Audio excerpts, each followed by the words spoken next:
Story 1. The pace of life almost felt like how life should be. Less traffic, less crowded streets, less noise, more time to appreciate people at home, and some jobs could commute. Even people who had a variety of opinions on the pandemic details seemed to have a community of sorts within their said beliefs.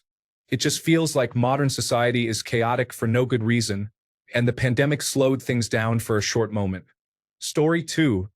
The quiet.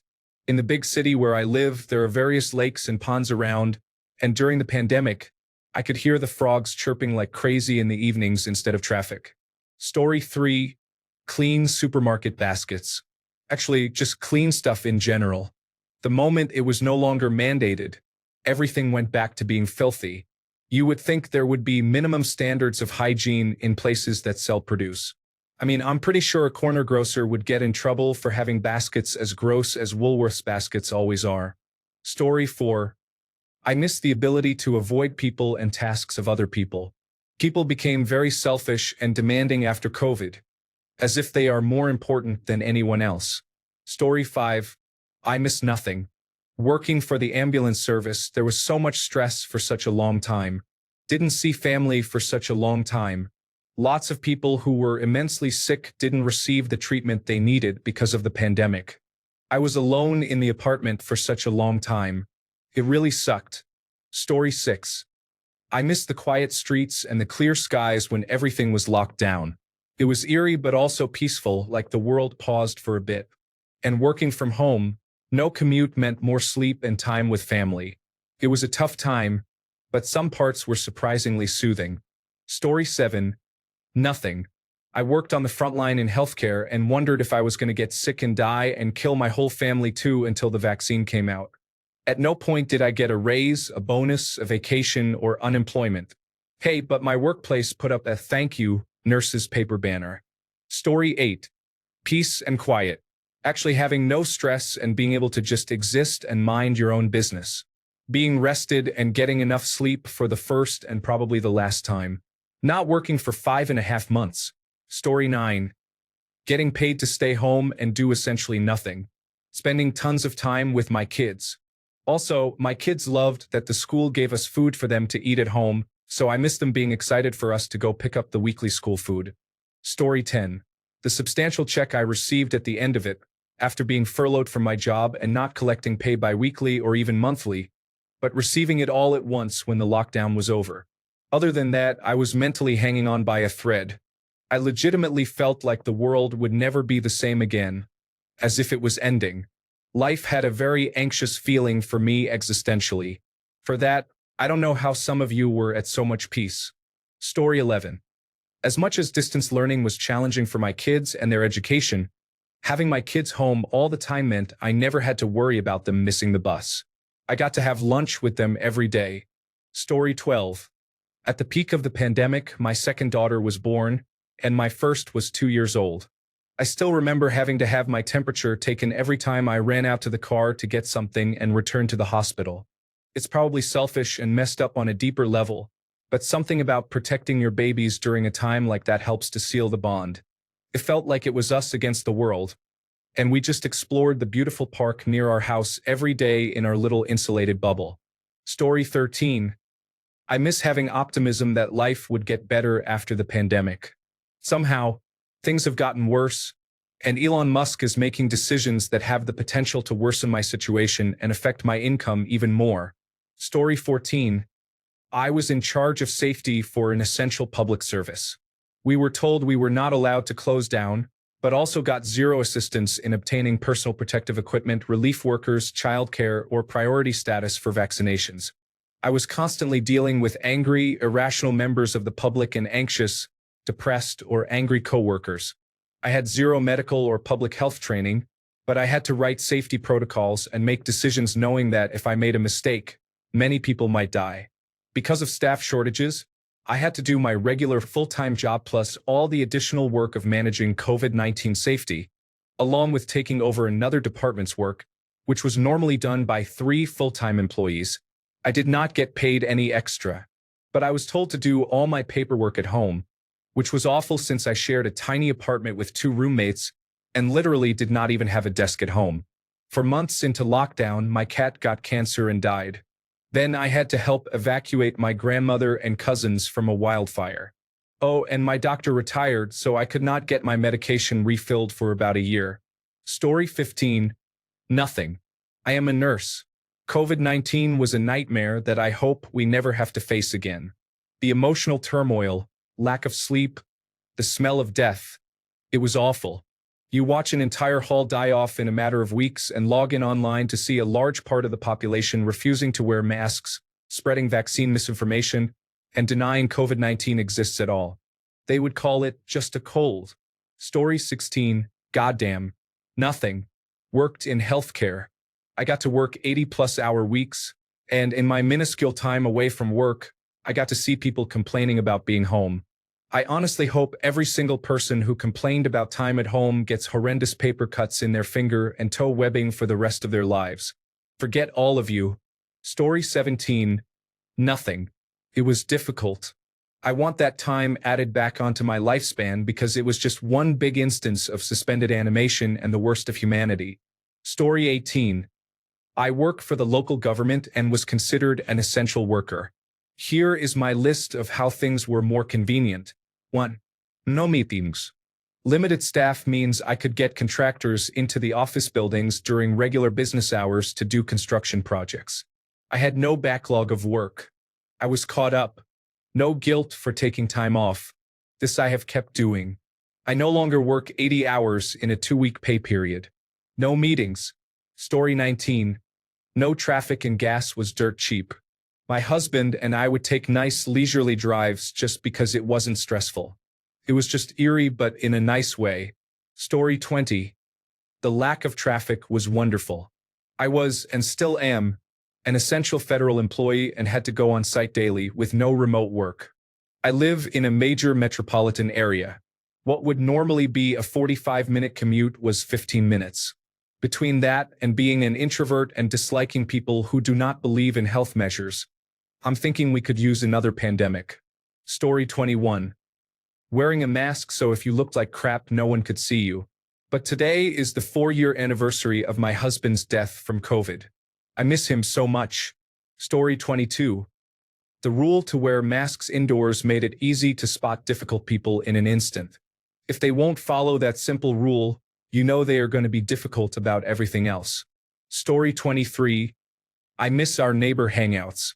There are 5 houses on our street, and we all used to meet at the cul-de-sac every Sunday afternoon, 6 feet apart, and enjoy each other's company.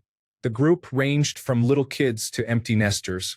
Once everything went back to normal, the hangouts stopped. Story 24. Somehow, the pandemic gave me a life I could never imagine. I had a work-from-home job during the toughest period of my life. Most people started taking care of themselves without being explicitly told. I got to spend time with family. Story 25. No social obligations. I feel like I was a completely different person. I was a new mom with a 10-month-old. I had all this time to bond with my baby, and it was amazing. Then as he got older, I had all this time to prepare activities and really be intentional with our time together. It was really nice. Story 26. It's completely okay just to be. The rat race paused for a while. There wasn't stress to go places or do things you didn't want to. The pressure to prove myself was off. Story 27. I had time, and I was just starting to understand myself as I am an addict. And that time gave me the ability to actually look inward and make strong, necessary changes to essentially grow up and become a better person. Story 28. Goddamn nothing. I was an essential worker and got threatened on a daily basis by red hat wearing people. Sometimes those threats weren't with weapons. I got shot at twice by different people because I closed the store at the same time I did every night. I hated every second of it. Story 29. Common courtesy if people were ill. People staying home or wearing a mask when sick. Now we're back to disgustingly ill people coughing all over with zero regard for others. It's gross. Story 30. It's weird. Every now and then, finding yourself standing on a "please social distance" sticker on the floor in a shop. In other news, people are still going to work while ill. Did we learn nothing? Story 31. I miss working from home. My husband's company hit them with a return to office for next year. No one on his team is from the same regional office. They were hired during the pandemic without location being taken into account because of the work from home. They're all having to drive an hour or more to the nearest regional office to sit on Zoom meetings with each other exactly like they do now. It is so damn stupid. Story 32. I miss working from home, being actively encouraged and fully supported. I miss people being respectful and keeping 6 feet away from strangers. I miss people being kind to one another and finding ways to support one another as a community. Story 33. Costco only allowed 2 people per membership in the store. No families with 20 kids running around. No groups of mothers all together on one card. It was so peaceful and quiet in there. I wish they would have kept that rule in place. Story 34. The fact that time just stopped and you were allowed to reevaluate life. I actually ended a very toxic friendship simply because I was left alone with my thoughts. It did wonders for my mental health. Story 35. I took my son to an amusement park when there were social distancing requirements but no lockdowns. The park required advance reservations and was operating at 20% of its usual capacity. There were almost 0 lines. We would exit one ride and walk right onto the next. We had to take breaks from the roller coasters, and we had ridden all the rides we wanted, some multiple times, 2 hours before closing. It was almost like we had the whole place to ourselves. Story 36. Empty streets, less traffic. Also, the constant communication of people via social media in our community. It was fun to watch how people interact remotely. Story 37. I missed the one-to-one time with my family, not having to rush off to work or some event. Being able to just relax and enjoy life and those I love. Now, it is back to the hustle and bustle and I hate it. I have not been truly happy since the lockdown ended. Story 38. The mostly guaranteed personal space when in public. Someone too close? Making you feel uncomfortable? Just cough under your mask, and they will remember the 6-foot distance rule really quickly. Story 39. Curbside pickup for everything. Local Taco Bell offering a 50% discount for healthcare workers. I am a nurse. All kids' extracurricular activities are being canceled. Story 40. Pandemic unemployment assistance. Between that, Medicaid, and food stamps, I was basically making my normal salary without having to work. Not that I just sat at home. I was able to do a lot of official and unofficial volunteer work, from organizing meal deliveries to helping elderly neighbors. I strongly believe the big push to return to work and cut off unemployment was because it gave people too much time and energy to look around, see how messed up the world was, and start to protest. Story 41. Lockdown came during the last quarter of senior year. I feel selfish saying it was the best time of my life. In mid-February, I started dating this girl, my first girlfriend. We spent almost every day together, and it was in that sweet honeymoon phase where you cannot get enough of each other. We worked together, we had the same friends, and we did a lot of other stuff. Couple that with a 6-month summer vacation, and my job was deemed essential, so I was working overtime and making more money than I knew how to spend. There was no curfew because my parents did not worry about idiots being out around town. I worked at a Dairy Queen with a bunch of high school friends. We went out until midnight every night after work. We had no responsibilities, all the money we needed, time, and everyone we knew was a 10-minute car ride away. I wish I was bright enough to know how good I had it. Story 42. Knowing who the bad people are when they were out proudly not wearing masks. Being able to stay home without any excuses. Remote work. Delivery of everything. Decreased pollution. The pandemic was heaven. Story 43. For a while, I could get to the office from my house in record time. I was on site throughout the pandemic and could park anywhere because the city was not ticketing. I missed that the most. Story 44. Honestly, I miss everything about it. It was the only time in my life I was off work and still getting paid. I hope people that get paid time off as part of their job realize what a huge luxury that is. Story 45. I live in Yosemite National Park. No visitors were allowed in during the initial lockdown, so it was only the employees who lived in the park that got to enjoy spring that year. No one on the mist trail on a fine spring day in May. No cars at Tunnel View for sunrise. No careless influencers trampling the meadows. The birds were loud. The bears were comfortable. The dogwood blooms didn't get picked and ruined. I miss that. I miss having the valley to myself. So selfish. But man, what an experience. Story 46. Peace and quiet. I worked in retail during COVID. My God, I was not okay mentally, but we got to fill the shelves early in the morning, and they only let 5 people in at once. You had to line up, and we got verbal abuse from the security guard who said we had to line up with the customers when we finished work and had our uniforms on. Still, at least a decent human being said, "That's not fair. They have worked all day, leave them alone." Story 47. I was an essential worker, so I missed everybody thanking our essential heroes for a solid week before that went away. It was also cool to be deemed essential, yet hazard pay wasn't in the equation whatsoever. Story 48. Having foxes come into my little garden in the night. I still see them in the early hours if I am out running, but it is like they had free rein during the start of lockdown and made the most of it. Beautiful creatures. Story 49.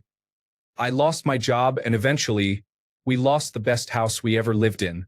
I miss it still, but I miss having time with my children. I work so much now. The cost of living went way up in my city since COVID-19, and as much as we struggled before, we struggle so much more now. I feel like I never see my kids except when I am getting them ready for bed. I get up at 5 a.m., work my full-time job until 2 p.m., then I'm off again around 2:45 or 3:30, and work until 6 or 7 p.m. I come home, make a mad dash for dinner, showers, teeth, and bed. I barely spent time with my youngest baby because I had to go straight back to work when she was barely a month old and I was recovering from major surgery. It really sucks. I hate it. I'm sick of living like this. But now it's just so far gone I feel like I will never be able to slow down again. I miss being a family. I miss being present. I missed out on so much of their childhoods the last few years. It makes me sick. My rent back then was just over $1,000. I paid $2,000 this month for rent. All I do is work and I miss being able to breathe.